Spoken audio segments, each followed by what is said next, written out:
อะไรคืออุปสรรคในการทำงานเป็นทีมก็อย่างที่พูดไปนั่นแหละครับห้ามเกี่ยงกันห้ามงอนกันห้ามทำหน้าบึ้งตึงใส่กันห้ามทะเลาะกัน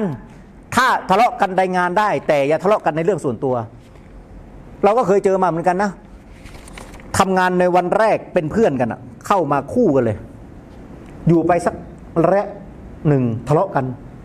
แล้วทะเลาะกันที่ทำงานไม่พอนะทะเลาะกันยันชีวิตส่วนตัวทะเลาะกันในงานได้แต่เรื่องส่วนตัวไม่ทะเลาะกันในงานเสร็จออกจากห้องประชุมเสร็จปุ๊บเหมือนเดิม